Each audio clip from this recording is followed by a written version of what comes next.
Skooigar, Bones here, and today I just wanted to talk a little bit about the Legacy of the Sith expansion for Star Wars The Old Republic.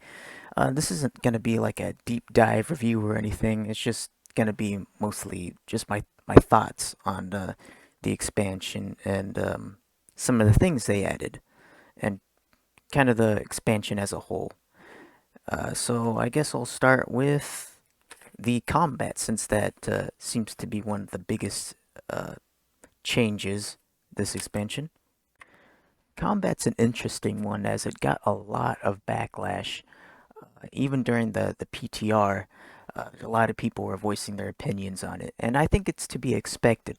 Uh, Not just from Star Wars, but like as MMO players as a whole, I've noticed that whenever you change the combat even slightly, people are gonna be vocal about it.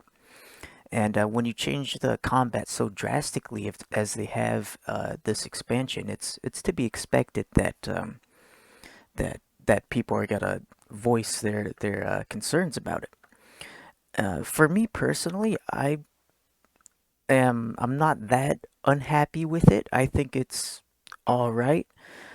Um, Combat has never really been a huge thing for me in Star Wars: The Old Republic. I mean, I like it, especially I play a lot of PvP, so these changes definitely affect that. With them removing a lot of abilities. One thing I do appreciate though is them allowing for other classes to try out different weapon styles and things like that. I've always wanted to use like dual pistols on my trooper or be a sniper, so I really like that change. I'm not too sure if the dual specialization thing is what I would have done. Um, but just having that kind of choice or option is really cool to me. It is a shame that they had to remove so many abilities. Like I get that some classes had uh, a a bit too many that were kind of, I wouldn't say useless, but they weren't used that often. So I can understand a lot of people being angry about that. But yeah, overall with combat, it's not a big deal for me. I think it's all right. I think they could have done it better or tried something different, and maybe they will in the future. From a lot of the feedback they're getting, who knows? But yeah, I can live with it. It's I think the option to customize your character further, having the freedom of choice for choosing uh, kind of what weapons and abilities you can use is good. But that's just my opinion. I know a lot of people really don't like the new combat, and that's fine, and I can totally understand where they're coming from. I guess the next thing to talk about would be the new UI changes that they've made to the game. Um, I've kind of got mixed feelings on this. I think they are a little bit too flashy, like needlessly. For instance, the new character and inventory screen. It it's just a little bit confusing. Maybe it's just me being used to the default look, but I've gotten used to it now. But I first logged in and I was just busy looking for things because it was just so complicated.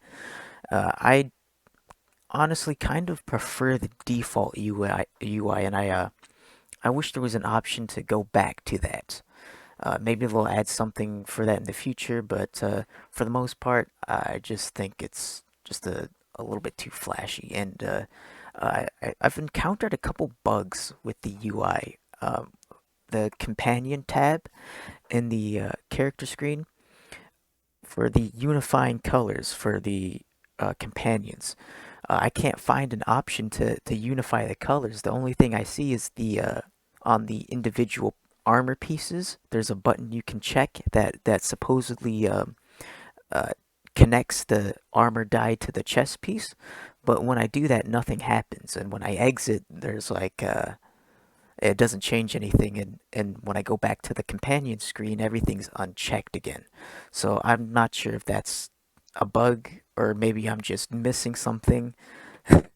So yeah, I do kind of wish they would clean up the UI a little bit, and um, but some things I do like for instance the new character creation screen. I think it's fine.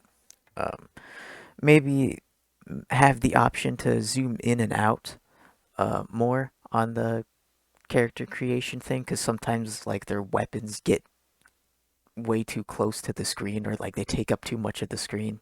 But that's really my only gripe on that. Speaking of character creation, let's talk about the new customization options, which isn't much. I was kind of hoping for a bit more. Basically, all they really added was a few new hairstyles and some uh, new, what's it, the complexion options, I think, and which is basically just like a scruff, and both male and female can use it, which is kind of funny. But yeah, it's kind of disappointing. The new hairstyles really aren't that great at all. Uh, I would have liked a bit more diversity with the hair. Um, so yeah, that was kind of disappointing. I was hoping for more, maybe face options or eye color. I don't know. I was just hoping for something more. Um, yeah, disappointing overall for the new customization options. I guess now we can talk about the story. I say that with quotations because there's it's basically bare bones, honestly. The story is what I was looking forward to the most, and probably the main reason why I played this game. So I was hoping for a bit more, but it is super short. Maybe 2 hours of gameplay at the most. It's basically just two flashpoints and a boss fight, pretty much. Well, I mean, Malgus, the boss fight, which was the most buggy, horrible boss fight I have ever played. Gotta get that out. But there's not much to spoil because there really wasn't much that happened. You go to Manon, not even a new planet really, or like not even any new places to explore. It's just a little hub area where you go to the different flashpoints, and that was just very underwhelming. Probably like the most underwhelming story expansion kind of thing I've ever played in an MMO. So that was it was bad. It was bad. But at least it kind of ended things with the Ossus or the Onslaught storyline. So I know they're gonna add more story this year. I mean, of course they are, but it just didn't feel like an expansion. It just felt like another patch or another update. Um, and as a start to an expansion, it was very underwhelming and disappointed me quite a lot. Now, this is coming from someone who didn't play the PTR. I played it for like maybe a few minutes to try out some of the new classes, and I think I only tried out Jedi Knight, but that was about it. Because when it comes to these kinds of things, I like to go in blind. Like I like to go in without any like spoilers or expectations, I suppose. So I didn't really know what was gonna happen with story wise. So I didn't expect it to be so short. Uh, we also go to Elam, which is another new planet. Uh, you don't really you don't really go there and travel. It's a flashpoint again. So that was also disappointing. I played both Republic and Imperial side, and yeah, they're both pretty much the same. I think the Imperial one is slightly better, Imperial storyline. But other than that, there's not much else to talk about for the story. we get to see that new character for that we saw in the cinematic briefly um, at the end. But yeah, that's it. Now, for the population of the game, I've actually been seeing a lot of new players, or just players in general. I don't think I've ever seen the Republic fleet so packed. At least for a long time. There's like even now, as I'm recording, there's just bunches and bunches of people on the fleet, and not just in like that one spawning area. It's like all over the fleet. And I've been seeing this even a few days before the release of the expansion. I've been seeing a huge influx of new players, so I am glad to see that the player base is still healthy. And honestly, for this expansion with all the changes and stuff, it's actually really good for new players. And I think that might have been their ultimate goal for this expansion was just trying to get new players to join and fixing things up for the new players, which is fine, but it kind of screwed over a lot of the veteran players that have been playing for a long time. Uh, so yeah, glad to see there's a lot of new players, but we'll just have to see if they stick around for more than a month, and if they get to the end game quick enough. I doubt they're gonna stay much longer if they're not gonna add uh, a lot of content soon, especially with this lackluster release for the expansion. So overall, it was just a underwhelming experience for me, which is a shame because I was actually having a lot of fun when I first logged on and started the storyline for this expansion. I was really excited to see where things were going, especially with that hype from the cinematic trailer. Oh man, I was ready to go, but it all ended so quickly.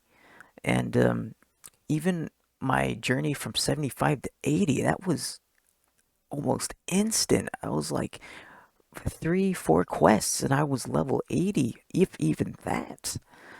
I just feel like it, it just happened so quickly, and it didn't feel like it even mattered really, the 75 to 80. Like, if it felt unnecessary to increase the level cap if it was just going to be that easy. But I don't know. Overall, this expansion release was pretty bad. It was meh at best. Um, but I hope things change in the future. I know they're gonna add more things, but it's just a shame that it had to release in this state. Now, I didn't talk a lot about bugs, but that's mostly because I didn't really encounter much outside of the some of the UI bugs. But I'm sure. Oh, and also the the Darth Malgus fight. Oh my gosh, that was infuriating. But other than that, I haven't really encountered much. But I'm sure that'll change soon. Well, anyways, I hope you guys enjoyed the expansion more than I did. Um, but I think that's gonna end it for this video and my thoughts on the Legacy of the Sith expansion, at least for the launch. So, anyways, thank you guys for watching, and I'll see you guys next time. Bones out.